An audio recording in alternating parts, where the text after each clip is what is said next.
Sahabat sehat semuanya, pada kesempatan hari ini kita akan melaksanakan praktikum dengan prasat pemeriksaan kepala dan leher, di mana definisi dari pemeriksaan kepala dan leher ini adalah suatu teknik pemeriksaan fisik yang dilakukan dengan teknik inspeksi, palpasi, dan auskultasi mulai dari kepala sampai leher dengan tujuan untuk membantu dokter dalam menegakkan diagnosa dan untuk merencanakan tindakan yang akan dilakukan. Untuk pemeriksaan fisik kepala dan leher ini ada beberapa persiapan yang perlu dilaksanakan. Pertama adalah persiapan alat, kemudian yang kedua adalah persiapan lingkungan, yang ketiga persiapan pasien, keempat persiapan perawat, kelima pelaksanaan, keenam evaluasi dan dokumentasi. Untuk pemeriksaan kepala dan leher ini nanti kita akan melakukan pemeriksaan yang pertama yaitu pemeriksaan kepala, kemudian kedua pemeriksaan rambut, yang ketiga pemeriksaan mata, kelima pemeriksaan wajah, kelima pemeriksaan hidung, kemudian pemeriksaan telinga, pemeriksaan mulut, dan terakhir adalah pemeriksaan leher itu sendiri. Oke, untuk yang pertama adalah persiapan alat. Untuk persiapan alat di sini dibagi menjadi dua, yaitu persiapan alat steril dan yang kedua persiapan alat tidak steril. Untuk persiapan alat steril, alat-alat yang dibutuhkan pertama adalah bak instrumen, kemudian ada tong spatel, kemudian ada spekulum hidung, kemudian ada spekulum telinga, dan yang selanjutnya adalah kaca kecil untuk memeriksa gigi, ya.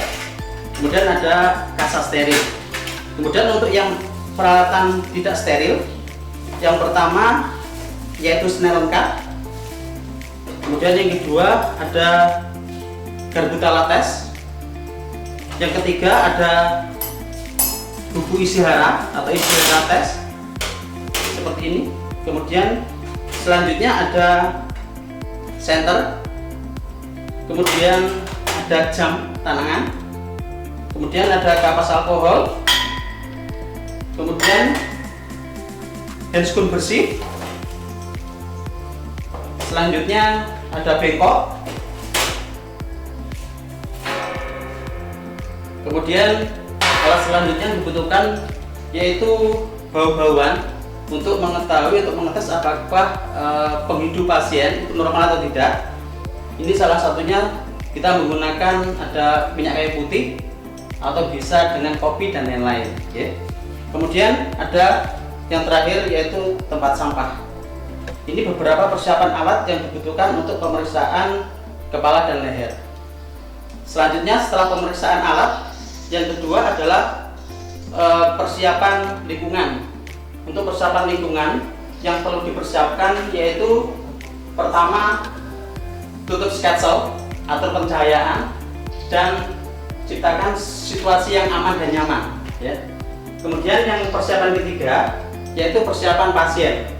Untuk persiapan pasien yang pertama yaitu melakukan HSP dengan melakukan 5S, senyum, salam, sapa, sopan dan santun, ya. Kemudian yang kedua memberikan posisi yang aman dan nyaman. Kemudian yang ketiga menjelaskan maksud dan tujuan yang akan kita lakukan. Kemudian yang selanjutnya adalah menjelaskan prosedur. Yang selanjutnya yaitu meminta kesepakatan pasien atau informed consent, ya. Selamat pagi Bapak, dan Bapak siapa? Selamat pagi Bapak. Bapak Akbar, perkenalkan saya perawat Amin. Di sini saya akan membantu Bapak dalam melakukan pemeriksaan kepala dan leher. Tujuan untuk pemeriksaan ini yaitu untuk mengetahui ada tidaknya kelainan pada kepala dan leher Bapak. Tujuannya untuk mengetahui kelainan atau tidak, dan untuk nanti tujuannya untuk merumuskan diagnosa dan pengobatan yang tepat untuk Bapak. Apakah Bapak bersedia, Pak? Iya, bersedia. Oke, terima kasih, Pak. Setelah kita melakukan informed consent dan pasien bersedia, kemudian langkah selanjutnya adalah persiapan perawat. Untuk persiapan perawat yaitu lepas semua aksesoris ada di tangan, ya. Mungkin ada cincin dan lain-lain, dengan jam, ya. Kemudian setelah itu sisihkan dengan baju.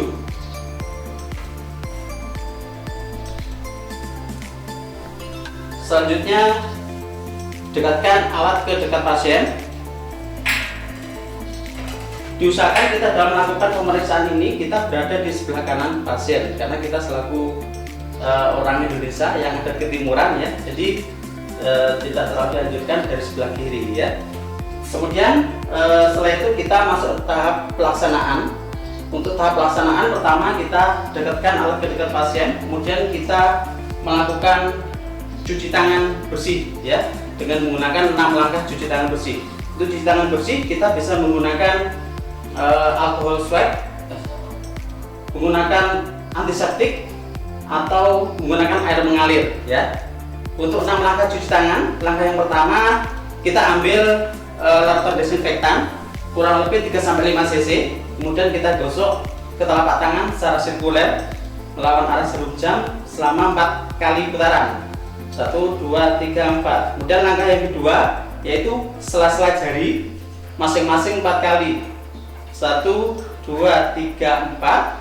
Yang sebelah kanan 1, 2, 3, 4. Selanjutnya langkah yang ketiga yaitu telapak tangan atau sela-sela jari bagian dalam. 1, 2, 3, 4. Langkah selanjutnya yaitu tangan kita kunci ya.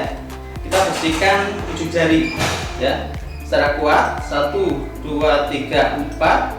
Selanjutnya adalah ibu jari diputar ya. 1, 2, 3, 4. Kemudian sebelah kanan 1, 2, 3, 4. Langkah terakhir yang keenam yaitu ujung kuku diputar ya. 1, 2, 3, 4. 1, 2, 3, 4. Oke. Selanjutnya kita menggunakan handscoon bersih.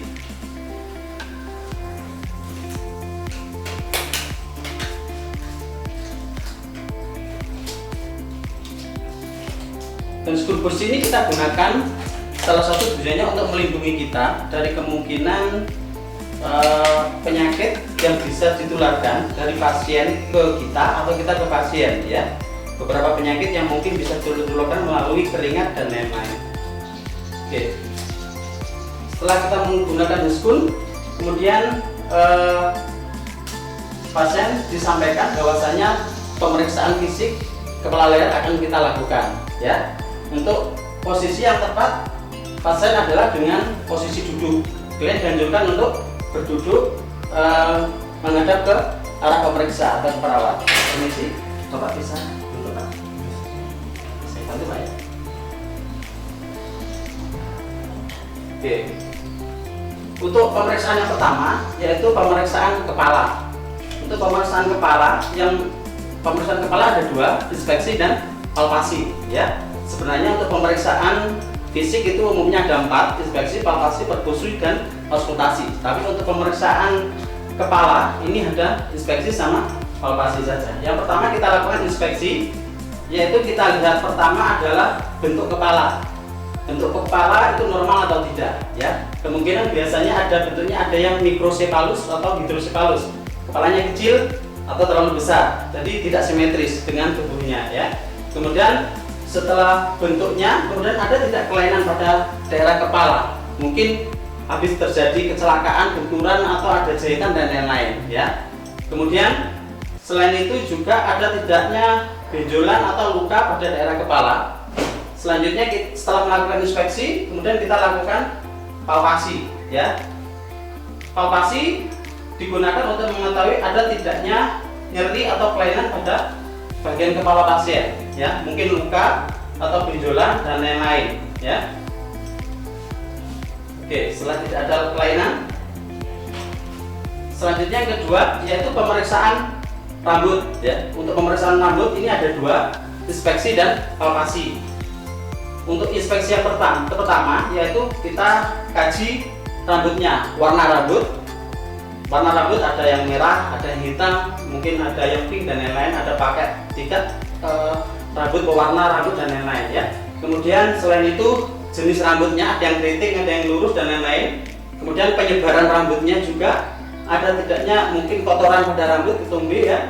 Kemudian panjang tidaknya rambut ya, kebersihan rambut, itu inspeksi dari rambut. Kemudian yang kedua yaitu palpasi ya. untuk palpasi rambut kita lakukan dari samping kanan kiri bagian kepala ke atas sambil dilakukan palpasi untuk mengetahui bersih tidaknya kulit kepala ya, atau mungkin ada ketumbuhan atau tidak. Kemudian yang kedua, ada tidaknya benjolan, ada tidaknya nyeri tekan ya. Kemudian selanjutnya kita juga kaji tekstur dari rambutnya, masuk kategori rambut berminyak atau tidak ya, dari samping kanan bagian atas, kemudian bagian depan belakang ke atas. Ada tidak juga rambut yang patah atau udah lepas ya, itu untuk palpasi pada daerah rambut. Kemudian selanjutnya adalah pemeriksaan wajah. Untuk pemeriksaan wajah ada dua, inspeksi dan palpasi. Untuk selanjutnya kita melakukan inspeksi pada wajah ya. Inspeksi wajah yang pertama yang kita lihat adalah bentuk wajahnya. Ada bentuk wajah oval, ada bulat, ada lonjong, atau mungkin kotak ya. Kemudian setelah itu kita inspeksi juga warna dari kulit wajah ya. Normalnya dia warnanya sama dengan kulit sekitar ya, wajah dengan lehernya sama, ini normal ya. Kemudian ada tidaknya jerawat yang muncul di bagian wajah ya, atau luka dan lain-lain ya, seperti itu untuk inspeksi wajah. Selanjutnya yang kedua yaitu palpasi pada daerah wajah untuk menentukan ada tidaknya benjolan, nyeri tekan, sama tekstur dari kulit wajahnya pasien ya. Ada yang nyeri tekan Pak? Tidak ada ya. Oke, sama kelembapan dari kulit pasien ya, termasuk kulit berminyak atau tidak ya. Itu untuk pemeriksaan wajah.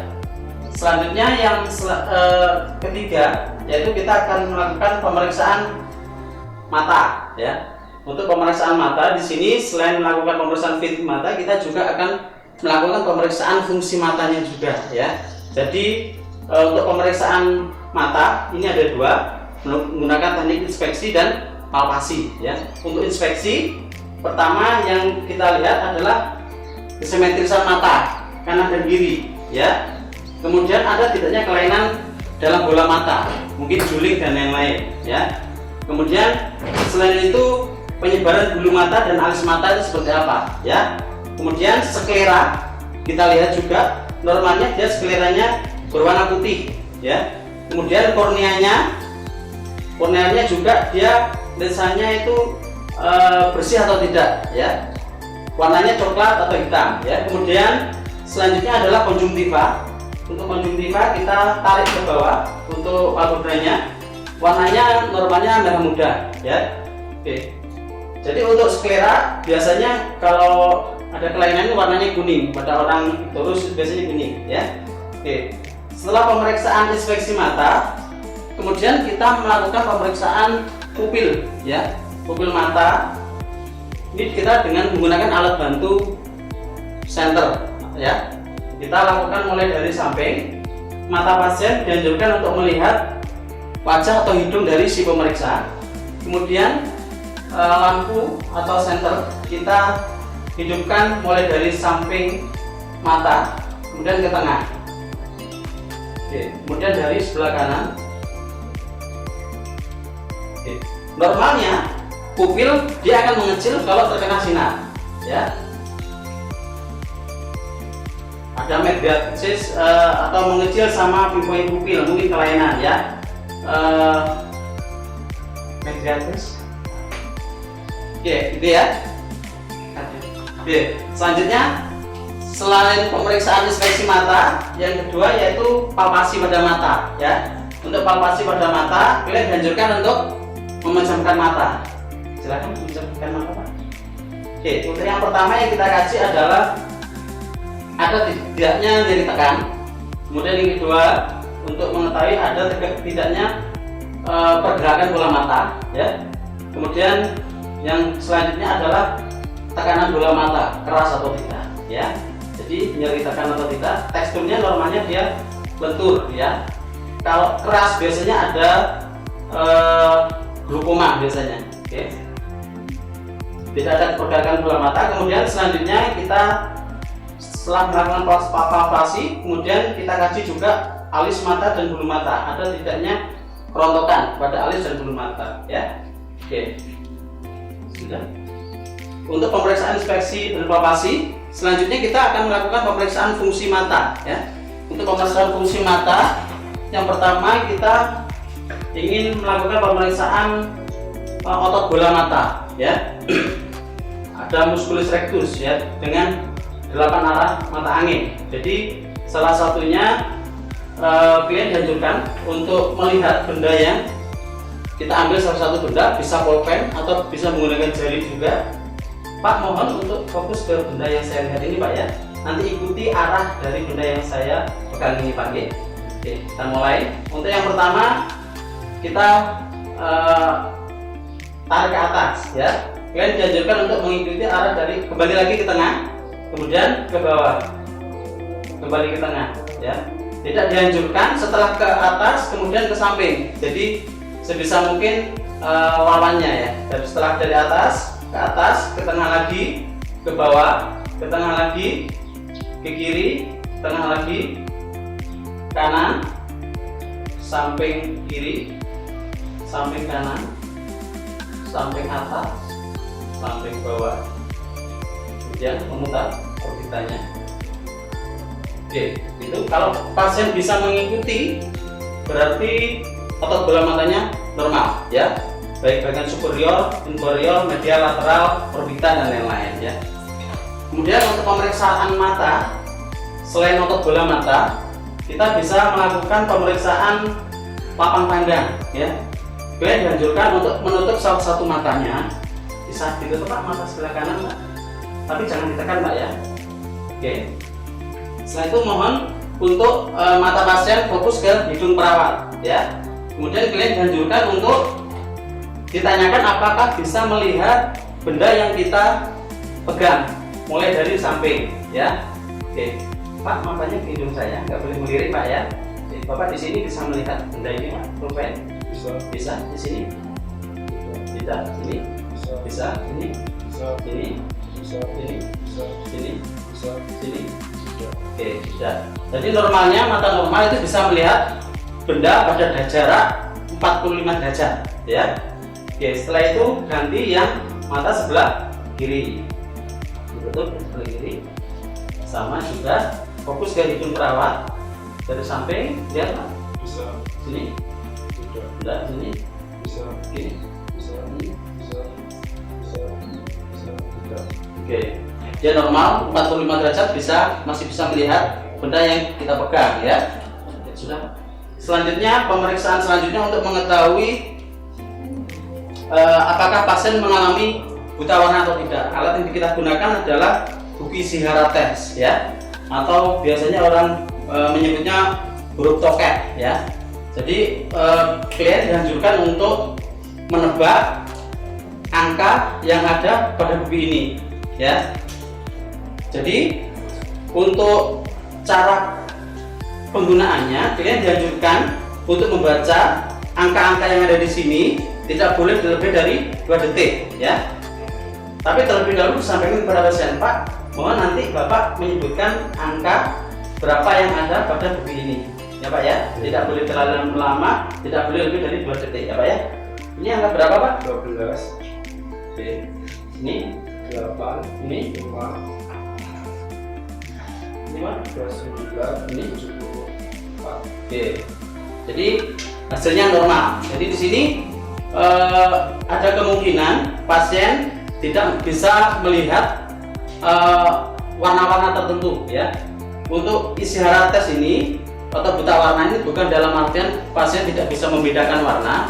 Untuk warna tunggal itu dia bisa membedakan merah, kuning, hijau dan lain-lain. Tetapi kalau dua warna dijadikan satu itu dia tidak bisa, itu buta warna. Ada buta warna total, ada buta warna parsial ya.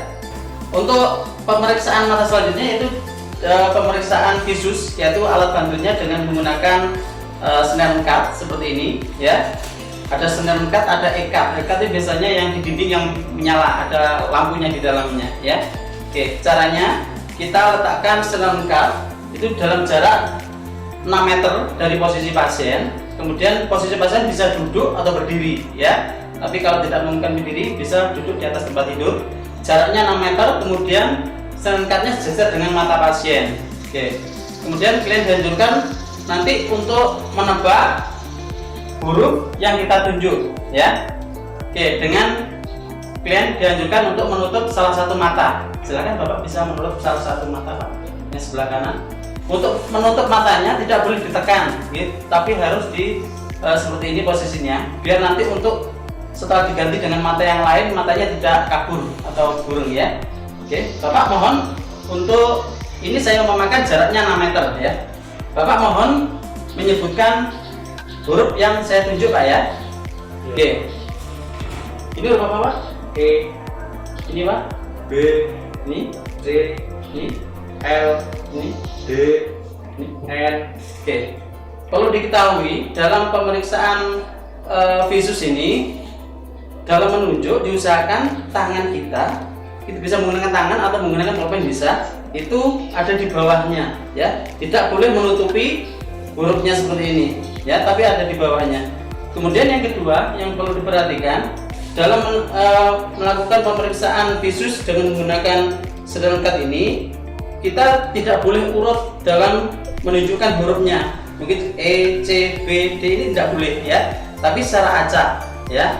Karena kalau secara urut ini bisa dihafal. Orangnya buta tapi dia bisa menghafal 6 angka ini, dia lolos seperti itu. Jadi harus diacak ya. Oke.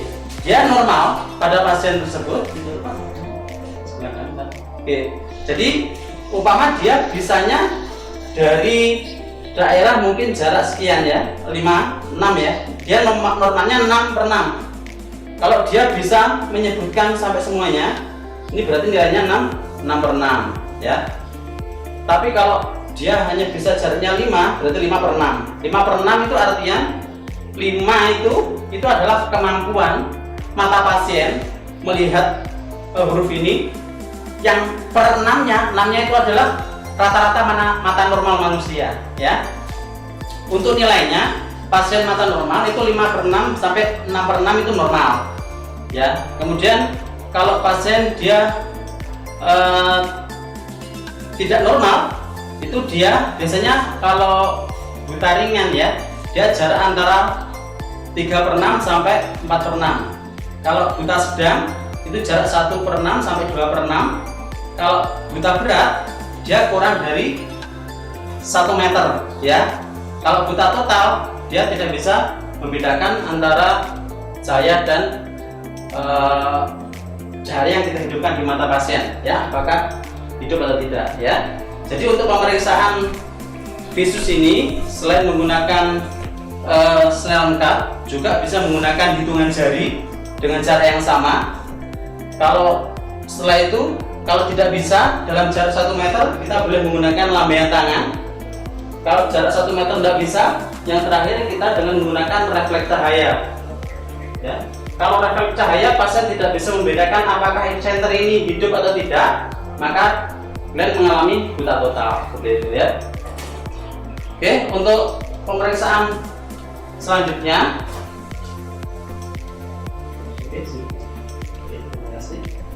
oke, kemudian untuk pemeriksaan selanjutnya yaitu pemeriksaan hidung ya. Untuk pemeriksaan hidung itu ada dua, ada inspeksi sama palpasi ya. Untuk inspeksi yang pertama kita lihat adalah bentuk hidung ya, apakah dia mancung, pesek dan lain-lain, ukuran hidung ya, besar kecil.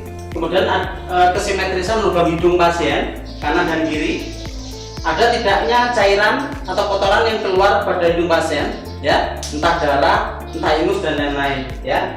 Kemudian kalian dianjurkan untuk menoleh ke samping untuk mengetahui bentuk hidung pasien ya tadi ya, apakah dia mancung atau pesek dan lain-lain ya, seperti ini, atau ada tidaknya mungkin trauma pada tulang hidung pasien dari samping ya. Oke, selanjutnya setelah inspeksi yang kedua adalah palpasi.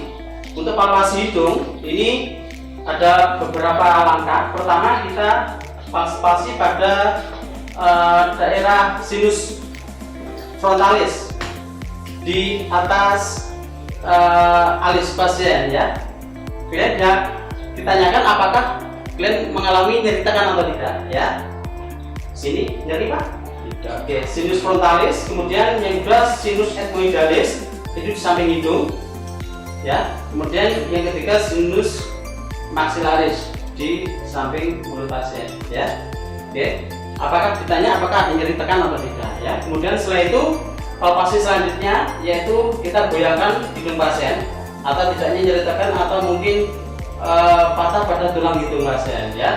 Jadi itu inspeksi luar, ya. Kemudian untuk inspeksi dalam, alat yang kita gunakan yaitu pertama adalah spekulum hidung. Seperti ini alatnya, spekulum hidung. Kita juga menggunakan senter, lampu senter.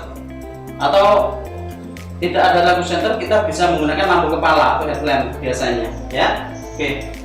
Kemudian dianjurkan untuk mengangkat kepala, ya. Jadi lubang hidung dihadapkan ke pemeriksa atau ke perawatnya, ya, seperti ini, ya. Kemudian untuk posisi dari spekulum hidung kita taruh di bagian tangan kiri, kemudian senternya kita pegang pada tangan kanan, ya.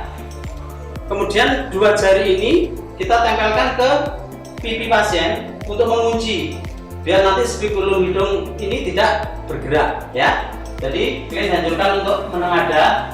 Kemudian spekulum ini kita masukkan, kita kunci dengan dua jari. Kemudian setelah itu kita buka, kemudian kita senter, ya, kita kasih pencahayaan. Yang perlu dikaji dari inspeksi hidung bagian dalam di sini adalah penyebaran, ada tidaknya penyebaran bulu hidung, ya.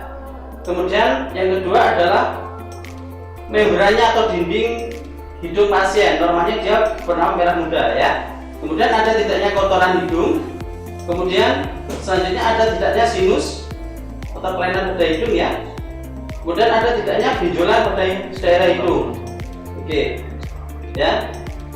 Itu yang perlu dikaji. Kemudian setelah itu baru kita lepas, kemudian ganti yang sebelah kiri, ya.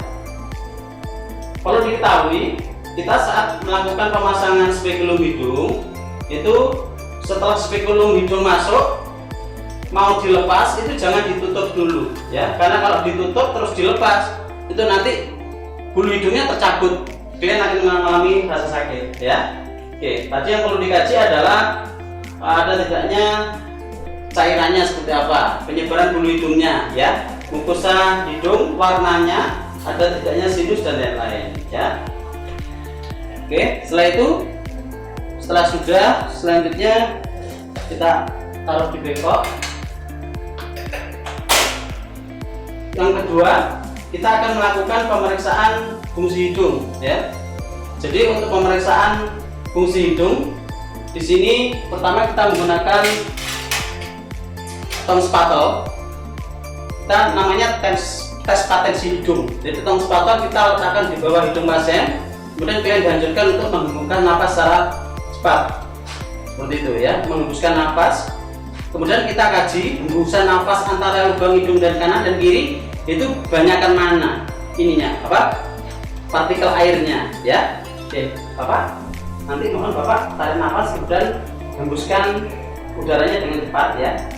Tes ini untuk mengetahui lubang hidung mana yang paling bebas, yang tidak ada gangguannya, ya. Tarik napas, Pak. Oke, hembuskan, Pak.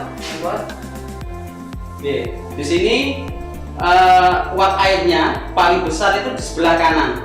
Berarti hidung pasien di sebelah kanan ini dia tidak mengalami hambatan, ya. Itu tes potensi hidung. Bau-bauan, biasanya bau-bauan yang merangsang, ya. Oke, kalian dianjurkan untuk menutup mata. Pak, nanti mohon untuk ditebak ini bau apa, Pak, ya. Mohon Bapak untuk menutup mata, ya. Oke, kita mulai. Tes ini untuk mengetahui apakah penciuman pasien itu normal atau tidak, atau mengalami gangguan, ya. Kita mulai, Pak, ya. Tutup matanya. Ini bau apa, Pak? Minyak kayu putih, ya.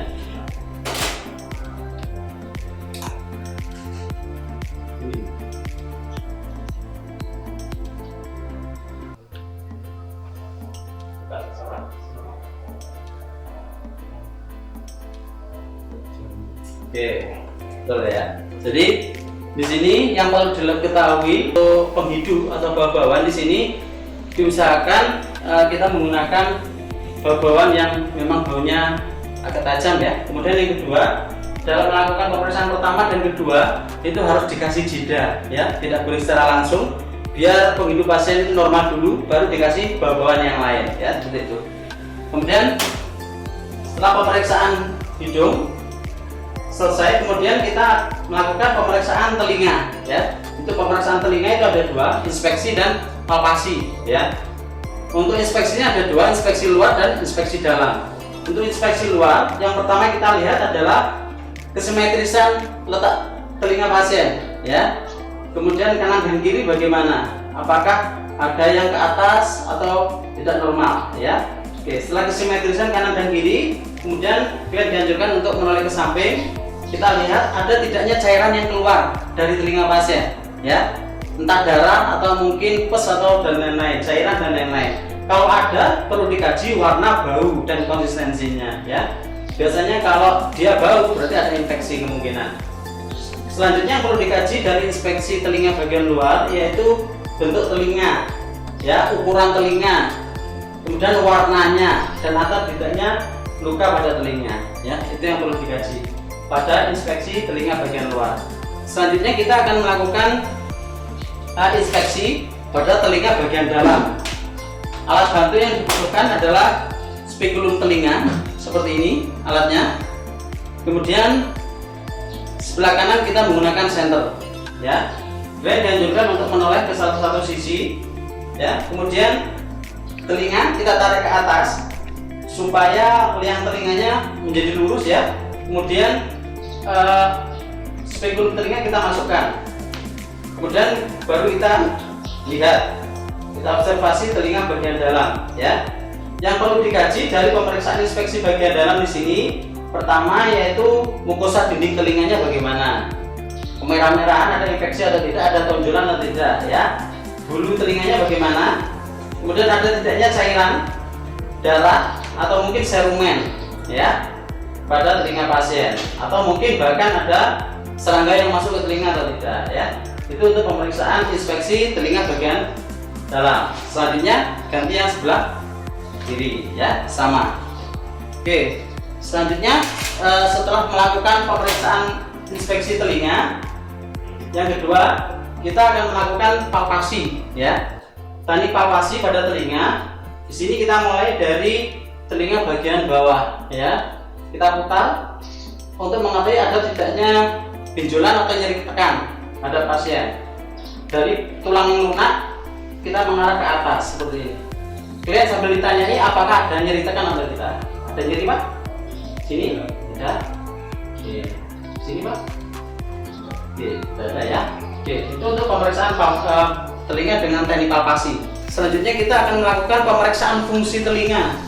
Pemeriksaan fungsi telinga yang pertama, kita akan melakukan pemeriksaan dengan menggunakan garpu tala untuk mengetahui apakah telinga pasien ini mengalami tuli atau tidak ya.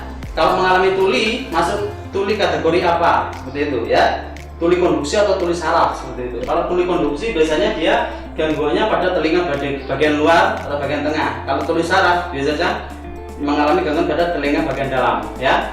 Oke, caranya nanti pemeriksaan dengan menggunakan garpu tala ini, pemeriksaannya ada 3. Yang pertama yaitu tes Rhine, yang kedua yaitu Weber, yang ketiga swaba ya. Untuk pemeriksaan Rhine ini membandingkan antara tulang pasien ya, tulang mastoid dengan udara ya. Nanti kalian dianjurkan untuk membandingkan dengungannya ini kerasan mana. Itu pemeriksaan Rhine. Kemudian yang kedua tes Weber, ini membandingkan antara hantaran tulang telinga kanan pasien dan telinga kiri ya, dengan cara didengungkan, diletakkan di tengah kepala, bisa di sini tengah-tengah jidat pasien atau mungkin di atas kepala pasien ya. Kemudian kalian dianjurkan untuk mendengarkan ada tidak yang paling keras di antara dua telinga ya.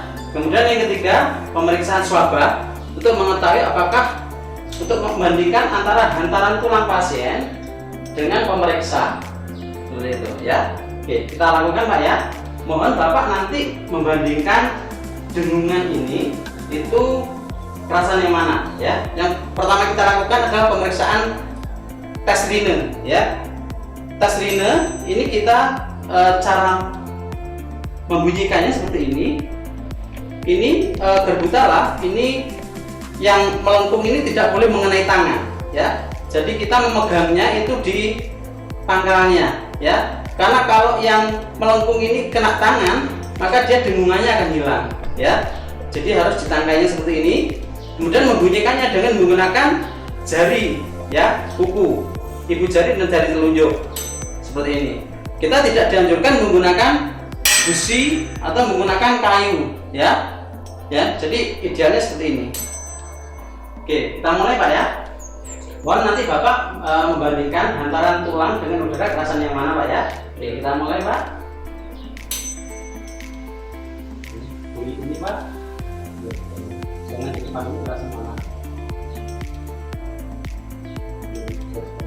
Depan. Oke, jadi dia rini positif berarti normal ya. Karena hantaran udara lebih baik daripada hantaran tulang ya. Untuk pemeriksaan rini ini ada dua sebenarnya. Yang pertama kita letakkan di belakang telinga 2-3 detik ya. Kemudian kita pindah ke depan telinga. Kemudian kita dianjurkan untuk mendengarkan bunyi paling keras bagian mana ya. Tadi adalah yang paling keras bagian udara 2:1, berarti telinga pasien normal. Atau rini yang kedua kita dengungkan, kita letakkan ke belakang telinga sampai klien tidak dengar. Setelah tidak dengar baru kita pindah ke depan telinga pasien. Kalau masih dengar berarti rini positif, berarti telinganya normal ya. Oke, seperti itu.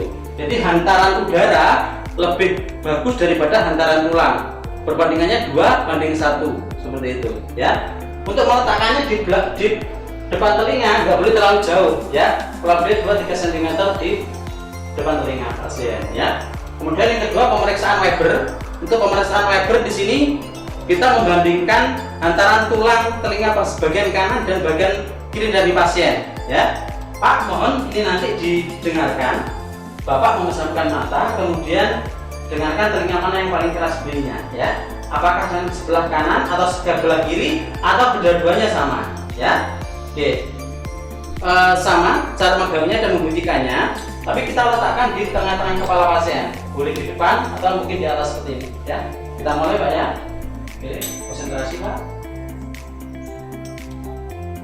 Ada yang lebih keras atau sama kan mungkin Pak?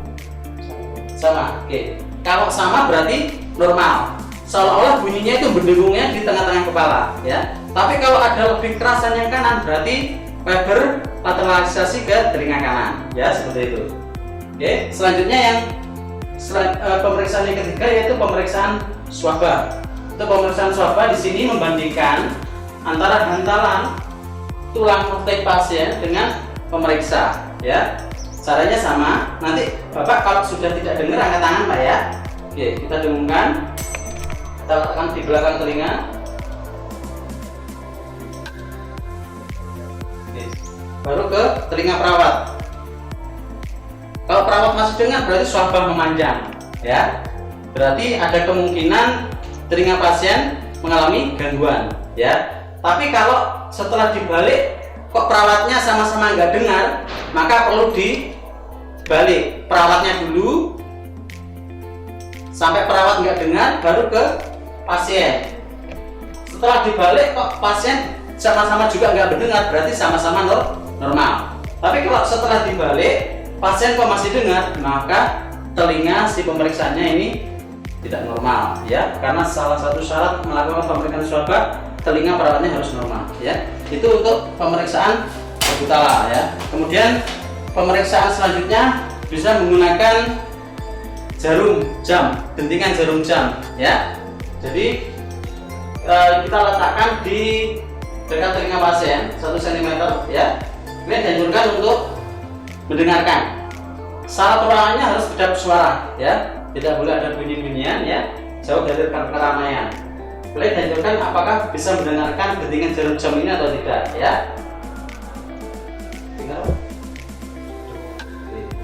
Kita jauhkan lagi maksimal sampai dengan jarak 30 cm, 30/30 berarti normal ya. Begitu pula setelah itu yang sebelah kanan juga ya. 1 cm kita jauhkan lagi, jauhkan sampai jarak 30 cm, telinga normal dia bisa mendengarkan jentingan jarum jam. Jamnya harus jarum yang ada pandumnya ya, tidak boleh yang digital karena tidak ada bunyinya. Oke, kemudian pemeriksaan yang selanjutnya yaitu pemeriksaan dengan menggunakan tes bisik ya. Menggunakan tes bisik itu klien kita kasih kapas alkohol, bukan kapas alkohol ya, tapi kapas yang dikasih air ya. Kapas dikasih air, kemudian diperas, kemudian dianjurkan untuk dimasukkan ke salah satu telinga ya. Kenapa dikasih air? Karena kalau dia nanti kapasnya itu kering, kemungkinan suara masih bisa masuk ya. Pak, saya akan melakukan pemeriksaan telinga pada Bapak, melakukan tes bisik ya Pak ya. Jadi nanti Bapak dianjurkan untuk menirukan apa yang saya bisikkan ya. Oke, untuk tes bisik ini kita menggunakan kata-kata berdesis dan kata-kata lunak ya. Kemudian yang kedua, tidak boleh lebih dari 2 suku kata. Kemudian yang ketiga, kita membisikkannya itu setelah melakukan ekspirasi atau setelah menghembuskan napas baru kita boleh membisikkan. Kata-katanya biasanya sasa, susu, sisa, sasu, sabu, sapu seperti itu ya. Jaraknya 6 meter, ruangannya harus kedap suara ya, seperti itu. Pak, kita mulai Pak ya. Oke. Untuk yang pertama saya akan melakukan pemeriksaan telinga Bapak sebelah kanan, maka yang kiri ditutup dengan ini Pak ya, silakan dibawa. Yang kiri ditutup Pak. Oke, setelah ditutup dengan kapas air yang ada airnya ya, kemudian posisi tangan pasien tetap membantu menutup seperti ini ya, ditutup dengan daun telinga pasien ya. Kemudian pasien menghadap ke telinga yang diperiksa, dihadapkan ke pemeriksa ya. Jadi seperti ini. Klien dianjurkan untuk menutup mata. Pejamkan matanya Pak. Oke, seperti ini. Klien menoleh ke salah satu sisi telinga yang mau diperiksa, dihadapkan ke pemeriksa ya. Oke, kemudian klien dianjurkan untuk menirukan apa yang kita bisikkan ya. Pak, tirukan saya dengan keras Pak ya, jangan ikut-ikut berbisik Pak ya. Oke, kita anjurannya membisikkan minimal 5 suku kata ya, sasa, sasi, sasu, sagu, sapu dan lain-lain ya. Kata-kata berdesis dan kata-kata lunak seperti itu. Pak, kita mulai Pak. Pertama kita dalam jarak 1 meter ya. Setelah menghembuskan napas baru kita membisikkan. Kita mulai Pak ya. Tirukan saya dengan keras Pak ya. Sisi, susu, sasa, susi, sasu. Oke. Kalau pasien bisa 5, langsung kita mundur lagi jarak 2 meter ya. Mundur lagi 1 meter, jadi 2 meter. Mengulangi hal yang sama. Tirukan secara Pak. Setelah menghembuskan napas, kemudian kita membisikkan. Susu, sisi, sasu, sasu, sisa. Oke. Jadi kalau kita membisikkan 10, 5 saja sudah bisa, langsung mundur maksimal sampai 6 meter ya. Jadi jaraknya 6/6 itu normal pada pasien ya. Kemudian kalau pasien ini perlu diketahui dalam membisikkan huruf lunak atau tes bisik ini artikulasi harus jelas ya. Kalau sasa ya harus membuka mulut, susu, sisi, sisa. Jadi artikulasinya harus jelas ya. Kemudian cara menghitungnya, kalau pasien bisa menirukan bisikan kita jarak 5-6 meter itu berarti normal ya. Kalau dia bisa menirukan kita jarak 3-4 berarti tuli ringan. Kemudian 1-2 tuli sedang. Kurang dari 1 meter dia tidak bisa menirukan bisikan kita berarti tuli berat. Kemudian kalau kita berteriak di depan telinga nggak dengar berarti tuli total. Itu cara mengukurnya seperti itu ya. Oke, sudah Pak. Kemudian selanjutnya sebelah kiri sama dengan yang seperti tadi ya.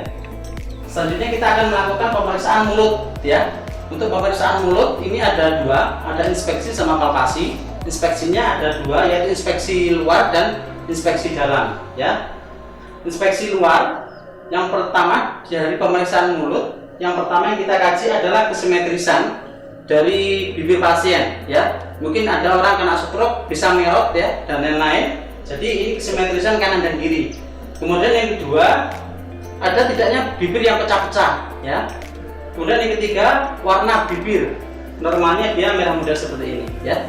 Itu inspeksi dari bibir atau mulut pasien. Kemudian yang kedua adalah inspeksi bagian dalam, ya. Untuk inspeksi bagian dalam, alat yang kita butuhkan di sini adalah senter sama kaca kecil, ya. Dentist mirror, ya. Jadi kalian dianjurkan untuk membuka mulut.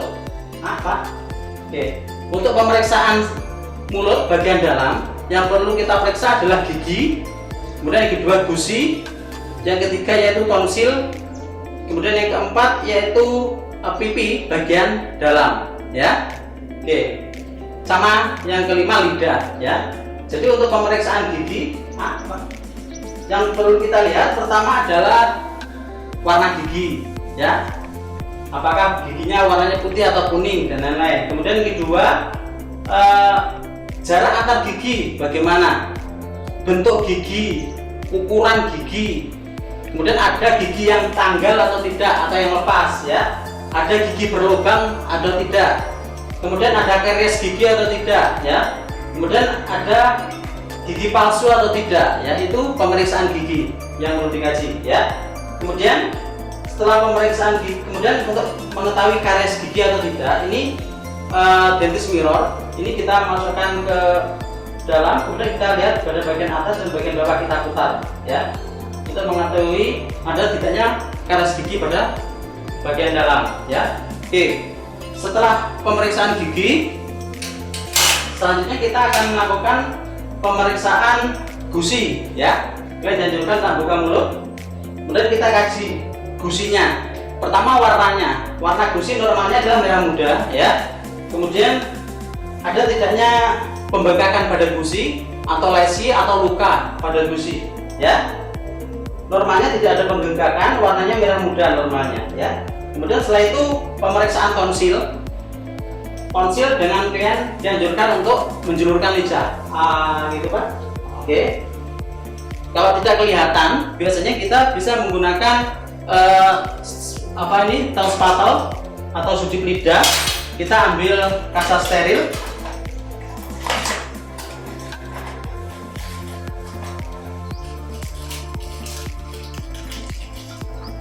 kemudian taus patel kita bungkus dengan kasa steril, kita pegang dengan menggunakan tangan kiri.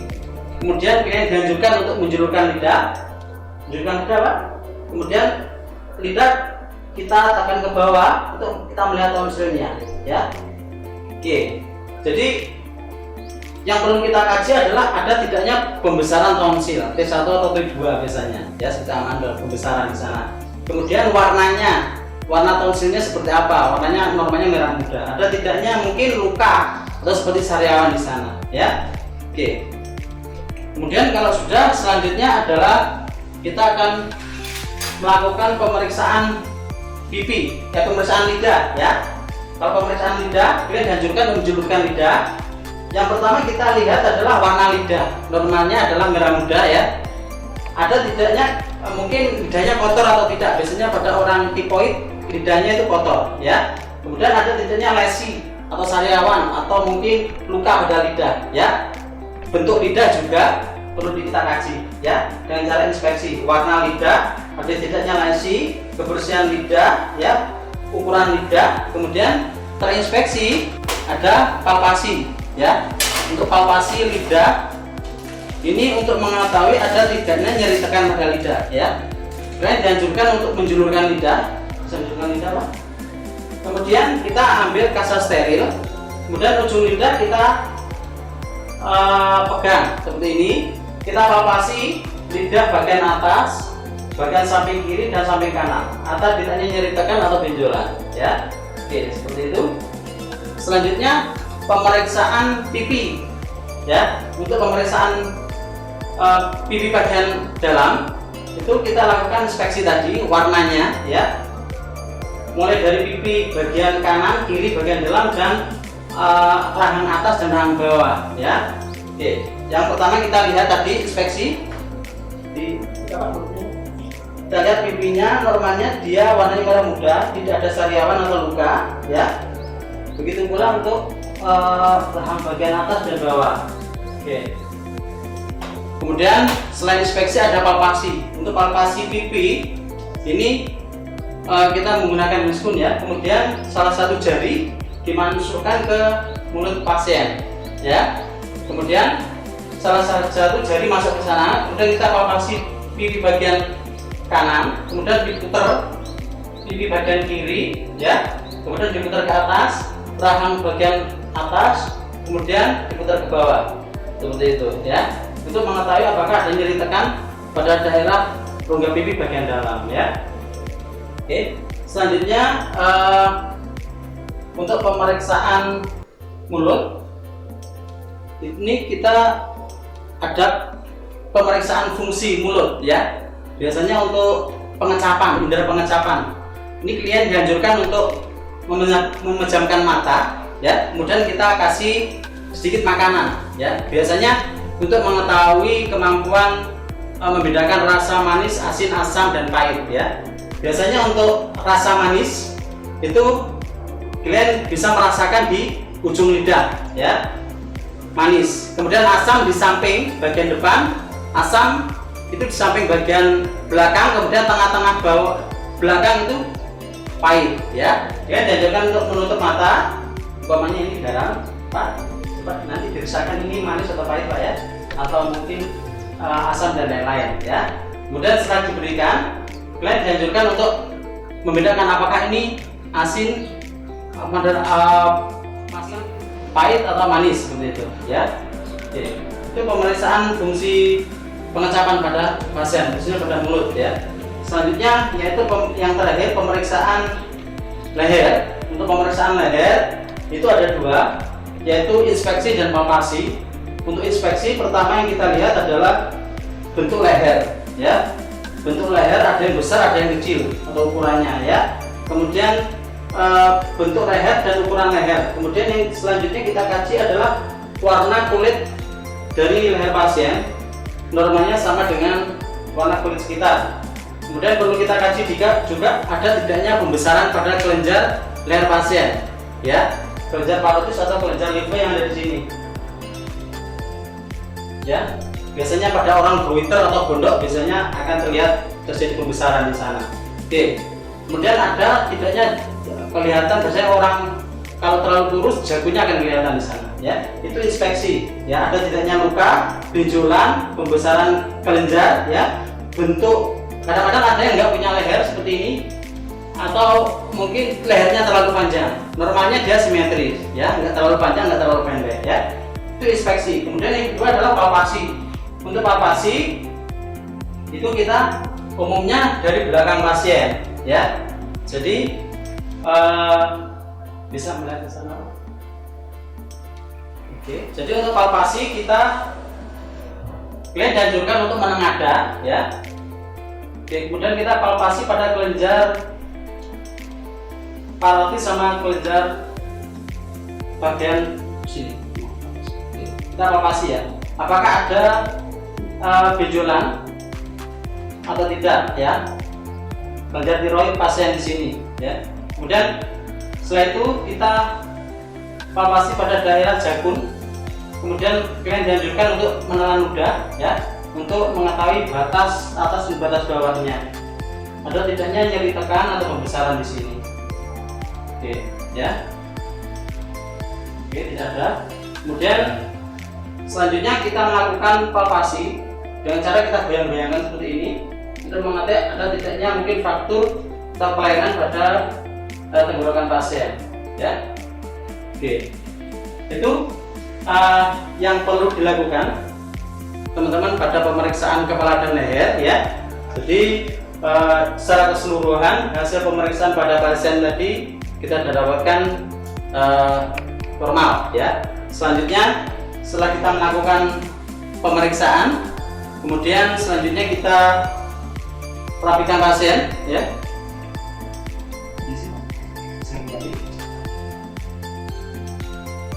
Kemudian kita lepas dengan spoon kita.